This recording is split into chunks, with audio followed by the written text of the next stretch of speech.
Good morning and welcome to Julie Hull Designs. Hope everyone's doing well this morning. Give me 1 second as I just make sure everything is streaming as it should be. And that's there. Okay, good morning. How are we all going? Little bit of a different view again today, and you will see behind me the lovely Louise checking out today's project. And it does look lovely up close, doesn't it? Oh, it's absolutely gorgeous. It is such a beautiful one. And the technique that I use to put it together so that there's no matching up and no headache for you, that is the really fun part that I want to show you. And I can see we've got Lisa Callum with us. Good morning, Lisa. I hope you're doing well. Okay, so let's come along, and I'm going to move and shuffle a couple of things around so that I can talk to you as I'm doing this. Okay. I'm trying to find the joint and there's nothing. So what I'm going to do is just boot Louise out of the way there for a second and show you what I've done this morning. I've stitched out the first design.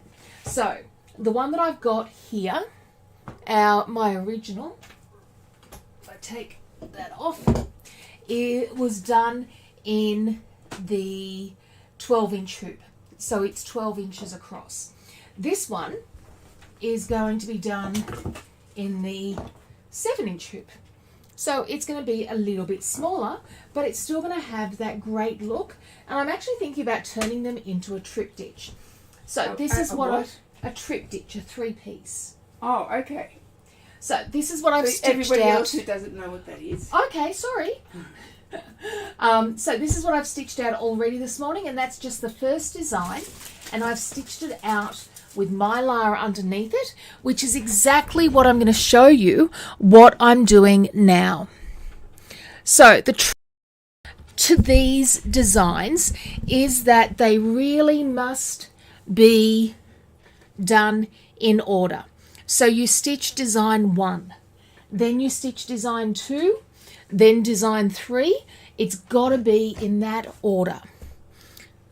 So I've got design 2 here ready to go. And it's also a great way to use up scraps of fabric. Oh, okay. Anything that only just fits in your hoops, kind of perfect for this. And the first colorway is going to show us where we're going to place our mylar.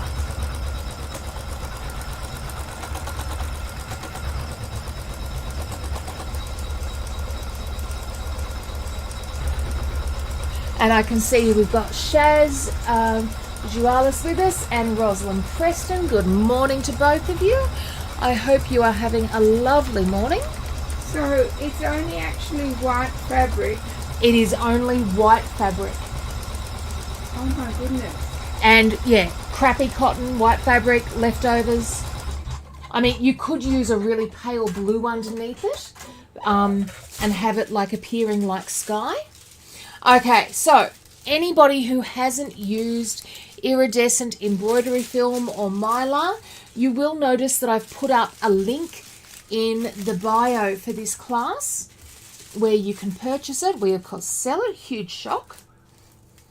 And it's like cellophane, but it's treated, and it gives that look of glittery metallic thread without actually using it.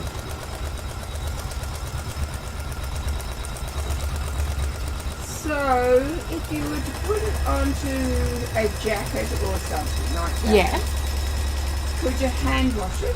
You can. I machine wash it. I don't hand wash anything. No, I realised that. You were wondering about that, weren't you? Yeah, I was wondering whether you could put these onto the back of a jacket. When the girls were in preschool was when I first found this, and they had this like they had little jumpers or t-shirts with this on that were washed every week, and absolutely fine. Washer, dryer. The only thing I do is I iron it from the back. Well, yeah, actually, Well, occasionally. Yeah, I had to make it flat. Yeah.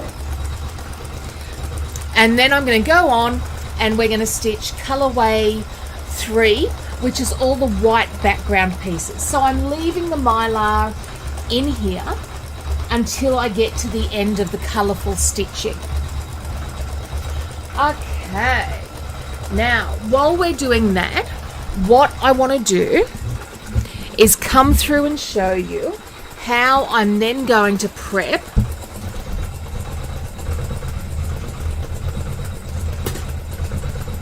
for the next.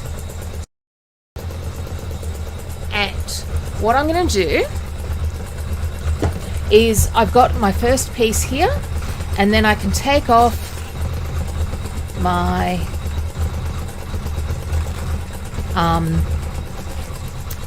stabilizer, and all I'm going to do is treat it like a pattern piece. So I don't care about these pieces at the side, but anywhere that there is a pattern piece that's going to have to join, we are going to come in and cut very, very close to that. We don't want to cut the threads. We want to cut everything but.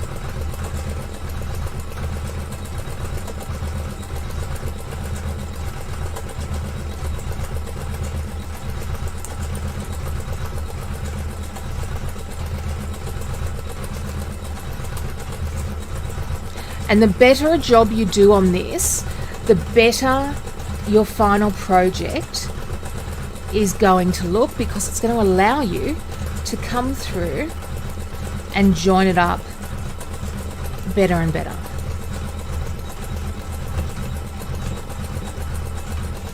This is real precision work.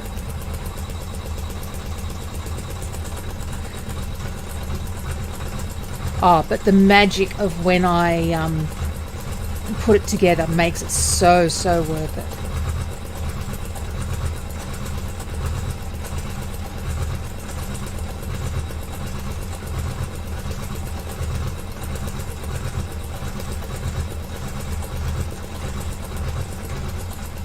That's a very quiet machine, though, right? It is today, isn't it? Yeah. Give it a minute. Now, if you get to a part that's got a lot of stitches, no, I haven't. It did go for a trip to Sam's a month or so ago, but and you know, I've only got it on 500 stitches. And look, it's at the, you know, I'm a power user, and it needs, you know, 1 or 2 new things added into it. But I'm hanging for a time that I can get the new one. And I watched the classes between my classes out at Brisbane for the new CM17, the new Genome. Oh, they were magnificent. And I mean, they had 15 of them that they were doing, and you can go and do the same class at the Canberra one. Oh, okay. It's a freebie class. And so I was watching the classes in between sort of teaching mine, because we were sort of next to each other. And yeah, it was really good to see sort of, you know, how they were working. And I mean, they had them on an amazing show special, but they sold all of the demo machines, and I'm not sure whether they had 15 or 20 of them there. So that is our trimmed up piece.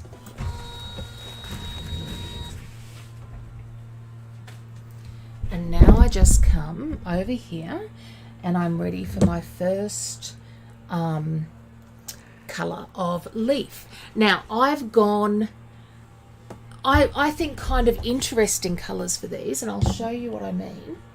I think you've got interesting colours. That's the colours I use for my quilt. So I've actually gone a crappy multicoloured. Once again, just trying to use something up out of my stash. So I've got a multicolour, a dark, and then a medium. And the joy of doing something in stained glass is that it all does come together. And I'm not too worried about the fact that, you know, these thread qualities aren't the best, because I can mix it up with a little bit of thread serum and get a little more life out of it. But considering the size of the project, there's really not that much stitching, because it's all open stitching to make way for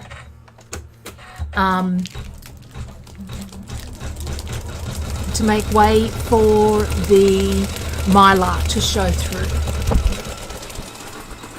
Now, well, there's no point in using mylar unless it's open stitching, is there? That's right.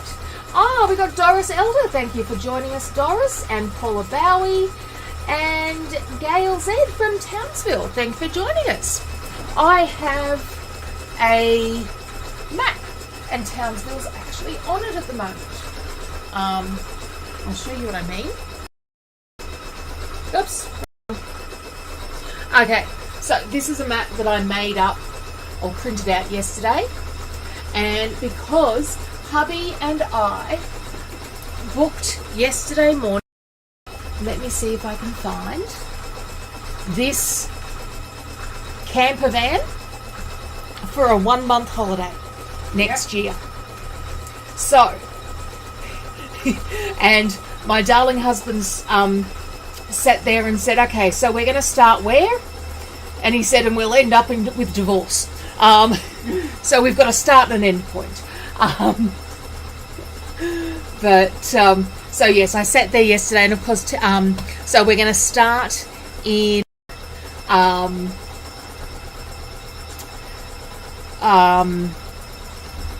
Sydney and go all the way up to Cairns. Yeah. So we've now got to start researching all the different places that we want to go to. But we knew we wanted to start in the Hunter Valley because that's where wine comes from. Oh, okay. And you're not taking a sewing machine with you? I'm not taking a sewing machine. I will take my computer, of course. So there'll be 2 computers on board? At least. You've met my husband. Okay, Shaz is asking, doesn't my machine have an auto threader? It does, and it's not working. And to be honest, I'm not fixing it because I know in the next month or 2 I'm getting a new one. A new sewing machine? Yeah. Oh, right. So Janome are going to swap over this one for the CM17. Oh, it's sexy. Now have a look at the little lingerie bag that I've got there too. Oh, cute! Oh, that is so cute, girls. Actually, do you want to pop it down there, and I'll just change the. So turn it around. Turn it around. That way. Yep. So you can see there. I just did a little lingerie bag last week, and I've done a couple of new designs that I'm going to do for it because